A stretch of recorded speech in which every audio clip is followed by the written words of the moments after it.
Game of cricket जो इस वक्त फुटबॉल के बाद दुनिया में सबसे ज्यादा देखे जाने वाला खेल है, जिसके दुनिया में ऑलमोस्ट 2.5 बिलियन फैंस हैं। लेकिन क्या वजह है कि इस खेल के 90% फैन इंडिया से हैं, जो कि एक ऐसा मुल्क था जिसके पास अपने प्लेयर्स को सैलरीज देने तक के पैसे नहीं थे। वो आज दुनिया का रिचेस्ट क्रिकेट बोर्ड कैसे बना? एक ऐसा मुल्क जहां इस खेल को रिलीजन माना जाता है, वही मुल्क इस खेल की ग्रोथ को रोकने में कैसे जिम्मेदार है? दी ग्रेट्स इमरान खान और कपिल देव की इस खेल में क्या कॉन्ट्रीब्यूशन थी और इस खेल का आगाज कब और कैसे हुआ? क्रिकेट जो एक पत्थर और हॉकी शेप बैट से खेला जाता था, वो over the period of time कैसे इवॉल्व हुआ? क्रिकेट की complete history from 8th century to modern era के बारे में हम जानेंगे आज की इस वीडियो में।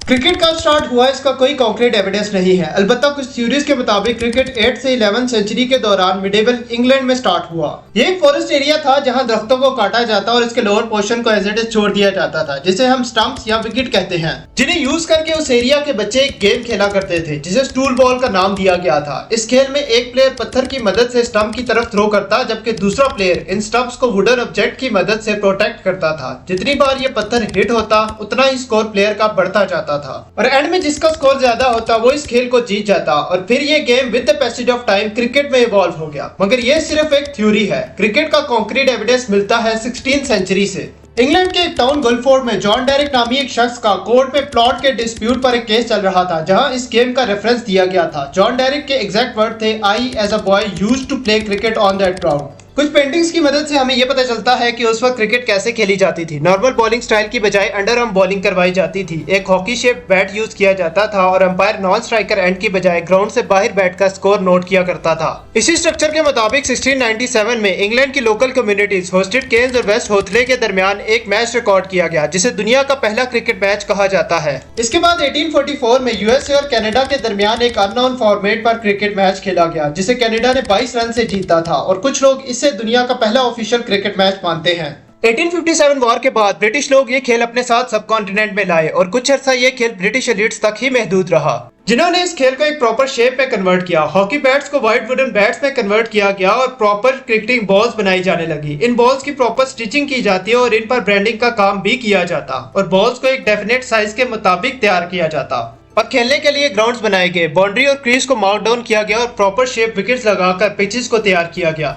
इसी न्यू फॉर्मेट पर इंग्लैंड और ऑस्ट्रेलिया का पहला टेस्ट मैच 1877 में खेला गया, जिसमें डबल इनिंग्स का कॉन्सेप्ट यूज किया गया। ये एक टाइमलेस टेस्ट मैच था जो कि 4 दिन में खत्म हो गया था, बट बारिश की वजह से इसे 5वें दिन तक एक्सटेंड करना पड़ा। और इसी मैच में दुनिया क्रिकेट की सबसे पहली सेंचुरी ऑस्ट्रेलियन प्लेयर बैनरमैन ने स्कोर की थी। ऑस्ट्रेलिया ने 45 रन से ये मैच जीता था। लोग इस मैच को बड़ी तादाद में देखने के लिए आए थे और इन सब लोगों के सामने इंग्लैंड का हारना, जिसने इस खेल को इन्वेंट किया है, बहुत ही शर्मनाक बात थी। इस मैच का बदला लेने के लिए इंग्लैंड ने ऑस्ट्रेलिया को चैलेंज कर दिया और 1882 में ऑस्ट्रेलिया ने इंग्लैंड ओवल का दौरा किया। इस मैच को भी ऑस्ट्रेलिया ने 7 रन से जीत लिया और इस मैच के बाद ऑस्ट्रेलियन न्यूज़पेपर ने मजाक में एक ऑब्यूचरी प्रिंट करवाई, जिसमें लिखा था, English cricket which died at Oval on 29 August 1882, the body will be cremated and the ashes taken to Australia. Obituary और उस मैच की विकेट बेल्स को जलाकर उनकी एशेस को एक अर्न में भरकर इंग्लैंड टीम को सेंड कर दी और यूं आगाज हुआ।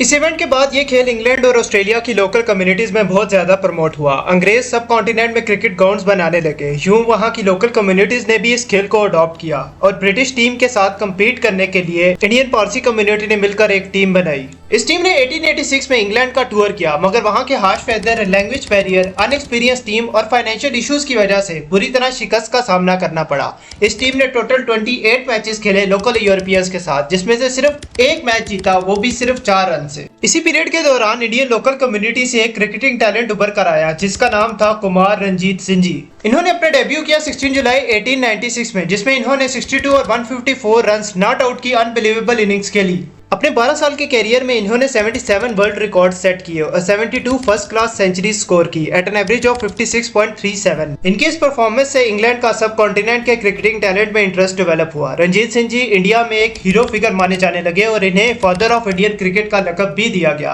और इन्हीं के नाम पर आज इंडिया में एक मेजर क्रिकेट टूर्नामेंट ऑर्गेनाइज करवाया जाता है, जिसे हम रणजी ट्रॉफी के नाम से जानते हैं। क्रिकेट को मजीद प्रमोट करने के लिए ईयर 1909 में इंपीरियल क्रिकेट कॉन्फ्रेंस, जिसे हम इंटरनेशनल क्रिकेट काउंसिल (आईसीसी) के नाम से जानते हैं, खोला गया। उस वक्त आईसीसी के सिर्फ 3 ही मेंबर्स थे। इसका हेड था इंग्लैंड क्रिकेट बोर्ड, जो दुनिया के डिफरेंट रीजन्स में अपने प्लेयर को भेजता था वहां के लोगों को क्रिकेट सिखाने के लिए। इंडिया में भी ये ब्रिटिश प्लेयर्स आए और ईयर 1911 में इंडिया और ब्रिटिश प्लेयर्स को मिलाकर एक टीम बनाई गई, जिसे ऑल इंडिया क्रिकेट टीम का नाम दिया गया, जो कि पहली ऑफिशियल इंडियन क्रिकेट टीम थी। यूं इंडिया में क्रिकेट आहिस्ता आहिस्ता ग्रो होने लगी और ईयर 1928 में इंडियन क्रिकेट को इंडिपेंडेंट करने के लिए the cricket club of India, जिसे हम आज board of control for cricket India (BCCI) के नाम से जानते हैं, बनाया गया। इस बोर्ड की वजह से इंडिया के पास अपने ब्रॉडकास्टिंग राइट्स आए, क्रिकेट को इंटरनेशनल लेवल पर एक्सपोजर मिला। ये एक इंडिपेंडेंट बॉडी की तरह काम करने लगा, जो अपने फाइनेंशियल मैटर्स भी खुद ही मैनेज करने लगी। इसके बाद अगले 24 साल तक डिफरेंट इंटरनेशनल सीरीज ऑर्गेनाइज करवाई गई, बट इंडियन टीम की खराब परफॉर्मेंस की वजह से इंडिया को एज सच कोई इंटरनेशनल रिकॉग्निशन ना मिल सकी अंटिल ईयर 1952।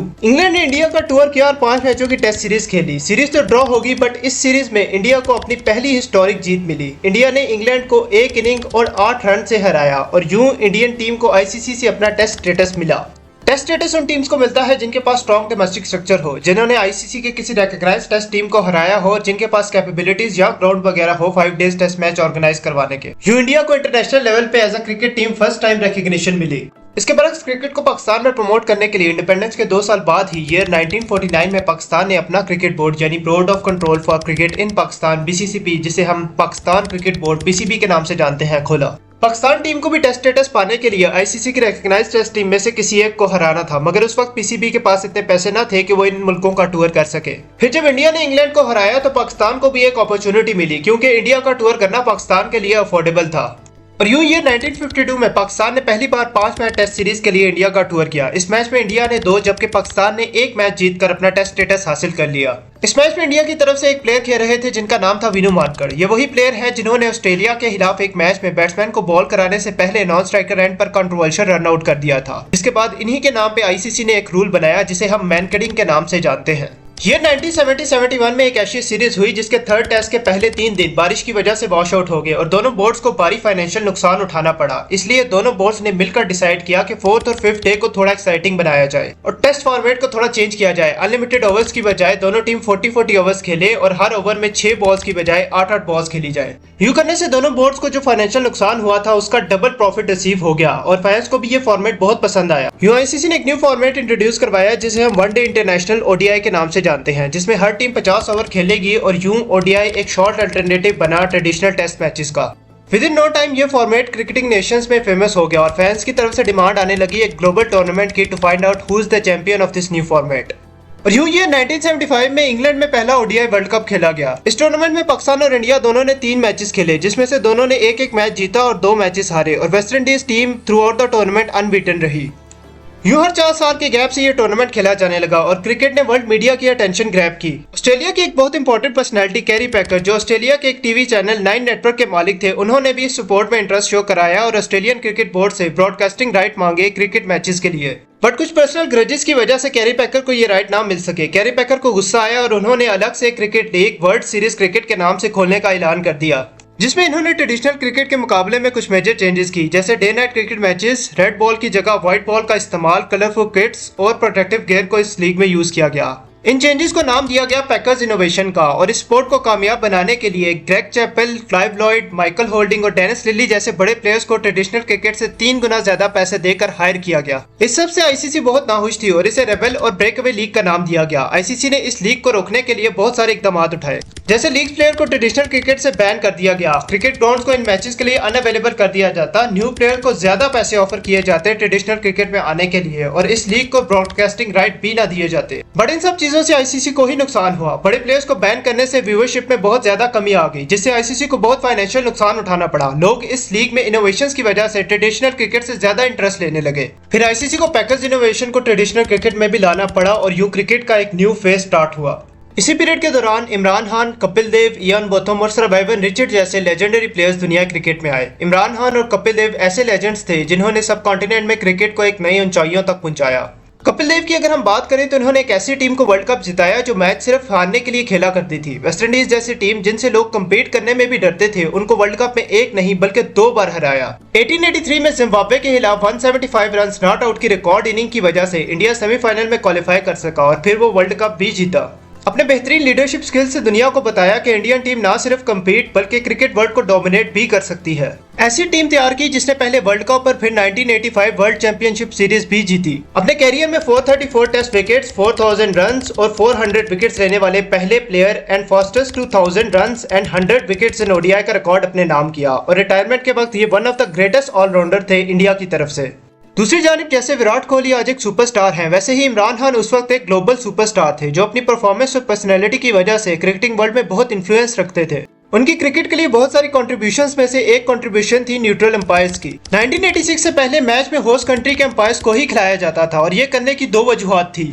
पहली ये कि दूसरी कंट्री से अंपायर को बुलाने के लिए बहुत सारे चैलेंजेस पेश आते थे। उनमें से दो बड़े चैलेंजेस थे लैंग्वेज बैरियर और फाइनेंशियल इश्यूज के, और दूसरा था क्रिकेट टीवी स्क्रीन ना होने की वजह से इतनी इवॉल्व नहीं हो सकी थी, जिसकी वजह से होस्ट अंपायर से ज्यादा कंट्रोवर्सीज भी नहीं होती थी। लेकिन जैसे जैसे क्रिकेट इवॉल्व होती गई कंट्रोवर्सीज भी बढ़ती गई और इमरान खान वो पहले प्लेयर थे जिन्होंने न्यूट्रल अंपायर्स के कॉन्सेप्ट को एडवोकेट किया और उन्हीं की कोशिशों की वजह से दुनिया क्रिकेट में पहली बार पाकिस्तान और वेस्ट इंडीज सीरीज में न्यूट्रल अंपायर्स को यूज किया गया। पाकिस्तान टीम में इमरान खान बहुत पॉजिटिव चेंजेस लेकर आए, जैसे टीम में विनिंग मेंटालिटी प्रोड्यूस की। वो दुनिया क्रिकेट के पहले इंसान थे जिन्होंने फिटनेस पर बात की, अपनी टीम में प्रोफेशनलिज्म लेकर आए और टीम में फास्ट बॉलिंग का रुझान बढ़ाया। इसी वजह से वसीम अकरम, वकार यूनुस, इंजमामुल हक और मोइन खान जैसे लेजेंड्स क्रिएट हुए। ये लोग 90s में पाकिस्तान के नेशनल हीरोज बने। लोग इन्हें आइडलाइज करने लगे और इनसे इंस्पायर होकर शोएब अख्तर और अजहर महमूद जैसे फास्ट बॉलर्स क्रिकेट में आए। फिर मोहम्मद आसिफ और यूं ये सिलसिला आज तक चला आ रहा है। इसलिए पाकिस्तान को आज लैंड ऑफ पेसर्स कहा जाता है। इमरान खान की कुछ ऐसी क्वालिटीज थी जिनकी वजह से लोग इन्हें अपना आइडियल मानते हैं, जैसे इनका नेवर गिव अप एटीट्यूड, इनकी ब्रेवरी और सबसे इंपॉर्टेंट था कि मैच से पहले ऑपोजिशन को कैसे डोमिनेट करना है ये खूब जानते थे, जिसकी एक एग्जांपल मिलती है 1992 वर्ल्ड कप फाइनल से पहले का ये interview. Imran, I thought you were the lion of law. What's this? Well, this is what I've been telling Alan, that I want my team to play today like a cornered tiger, you know, when it's at its most dangerous. इन्हीं qualities की वजह से पाकिस्तान ने अपना पहला world cup जीता था और आज अनफॉर्चुनेटली प्लेयर्स में ये क्वालिटीज ना होने की वजह से पाकिस्तान क्रिकेट का बुरा हाल है। 1983 से पहले इंग्लैंड क्रिकेट बोर्ड आईसीसी को कंट्रोल करता था। जो भी बड़ा टूर्नामेंट होता था उसे इंग्लैंड ही होस्ट करता और इससे जो भी प्रॉफिट बनता वो भी इंग्लैंड के पास ही जाता। 1983 वर्ल्ड कप जीतने के बाद बीसीसीआई ने पाकिस्तान और श्रीलंका के साथ मिलकर एशियन क्रिकेट काउंसिल बनाई और 1984 में पहला एशिया कप ऑर्गेनाइज करवाया और इसी टूर्नामेंट की बेसिस पे आईसीसी से मीटिंग की और वर्ल्ड कप इंडिया में कराने की पेशकश की। लेकिन आईसीसी ने यह कहकर इनकार कर दिया कि एशिया कप में सिर्फ 3 ही टीम्स थी, जबकि वर्ल्ड कप एक बड़ा टूर्नामेंट होता है, इसे आप अकेले ऑर्गेनाइज नहीं कर पाएंगे। जिस पर बीसीसीआई ने पाकिस्तान और इंडिया दोनों में होस्ट करवाने की ऑफर दी, पर आईसीसी ने कहा कि यूं बाकी मेंबर्स नाराज हो जाएंगे। सो बीसीसीआई ने 4 ईयर रोटेशनल पॉलिसी की ऑफर दी, जिसके मुताबिक हर 4 साल के बाद new nation world cup host करवाएगा।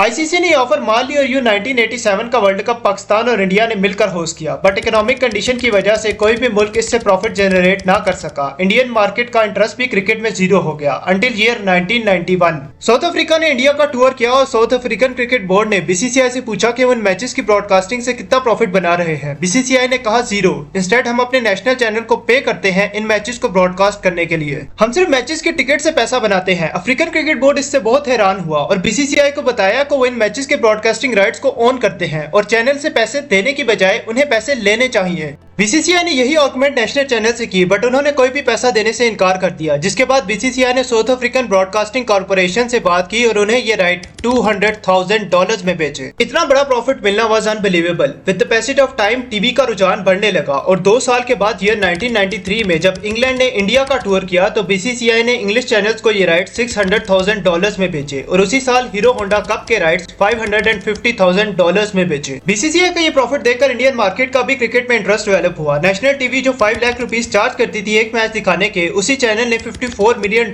देकर अगले 5 साल के लिए ब्रॉडकास्टिंग राइट्स खरीदे। बीसीसीआई ने इस प्रॉफिट का मेजर पोर्शन प्लेयर्स की मार्केटिंग में लगाया। सचिन तेंदुलकर, द्रविड़ और गंगोली जैसे टैलेंट्स की वजह से टीम की परफॉर्मेंस भी बहुत अच्छी जा रही थी। यूं टैलेंट और स्ट्रॉन्ग मार्केटिंग की वजह से क्रिकेट को इतना बूस्ट मिला कि इंडिया में इसे एज अ रिलीजन माने जाने लगा। 1991 रिफॉर्म्स के बाद इंटरनेशनल मार्केट इंडिया में आई, जिनके पास मार्केटिंग के लिए क्रिकेट से बेहतर कोई जगह न थी और आईपीएल ने इस प्रोसेस को मजीद आसान कर दिया। आज आईपीएल की सबसे सस्ती टीम लखनऊ सुपर जायंट की ब्रांड वैल्यू है 692 करोड़ रुपीस। इस सब प्रोसेस के बाद बीसीसीआई बना दुनिया का richest cricket board. With the passage of time India की पॉपुलेशन भी इंक्रीज होती गई और साल 2014-15 में क्रिकेट की ऑलमोस्ट 75% व्यूअरशिप इंडिया से आने लगी। बीसीसीआई ने इसी चीज का फायदा उठाया और आईसीसी के सामने प्रपोजल रखा द बिग वन का। बीसीसीआई ने आईसीसी से पूछा कि हर मेंबर के पास कितना एनुअल रेवेन्यू जाता है। इस पर जवाब मिला कि आईसीसी पूरा साल जो भी कमाता है वो सब मेंबर्स में इक्वली डिवाइड होता है। बीसीसीआई ने कहा कि क्रिकेट की 75% व्यूवरशिप इंडिया से है, सो इंडिया के पास 75% एनुअल रेवेन्यू जाना चाहिए।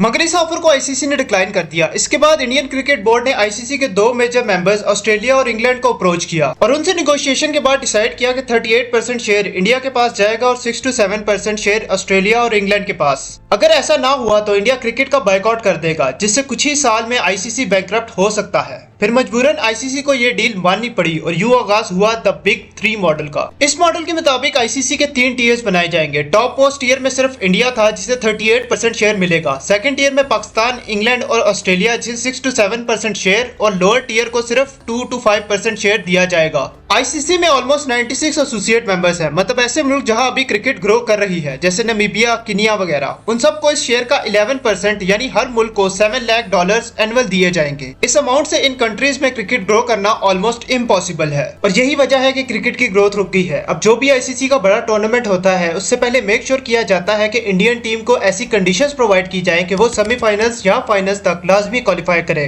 क्योंकि अगर इंडिया ग्रुप स्टेजेस से ही बाहर हो गया तो टूर्नामेंट की 90% व्यूवरशिप चली जाएगी। यू स्पॉन्सर्स और इन्वेस्टर्स को भारी नुकसान उठाना पड़ेगा। ठीक उसी तरह जैसे 2021 या 2007 वर्ल्ड कप में जब इंडिया ग्रुप स्टेजेस से बाहर हो गया था तो टूर्नामेंट के स्पॉन्सर्स को भारी नुकसान उठाना पड़ा था। और यही नहीं, जिस कंट्री में वर्ल्ड कप हो रहा था वहां के होटल्स और एयर सर्विसेज को भी भारी नुकसान उठाना पड़ा था। इसके अलावा बीसीसीआई अपने प्लेयर्स को किसी दूसरी लीग्स में खेलने की इजाजत भी नहीं देती। उसकी भी यही वजह है कि अगर विराट कोहली, रोहित शर्मा जैसे सुपरस्टार्स इन लीग्स में खेलेंगे तो इन लीग्स की व्यूवरशिप और ब्रांड वैल्यू बढ़ सकती है, जिससे बीसीसीआई की पोजीशन खतरे में आ सकती है। सो इस तरह पूरी क्रिकेटिंग नेशन इंडिया के अराउंड रिवॉल्व कर रही है। इससे इंडिया को तो बहुत फायदा हो रहा है बट क्रिकेट की ग्रोथ को बहुत नुकसान। आपका इंडिया की इन पॉलिसीज के बारे में क्या ख्याल है? क्या क्रिकेट भी कभी फुटबॉल की तरह ग्रो कर पाएगी? अगर हाँ तो वो क्या पॉलिसी चेंजेस हैं जिनकी मदद से हम ये अचीव कर पाएंगे? अपने वैल्यूएबल थॉट्स को कमेंट्स में जरूर बताएं। वीडियो पसंद आई तो चैनल को सब्सक्राइब करें, लाइक करें और बेल आइकन का बटन जरूर प्रेस करें। And don't forget to support me on Patreon. The link is in the description.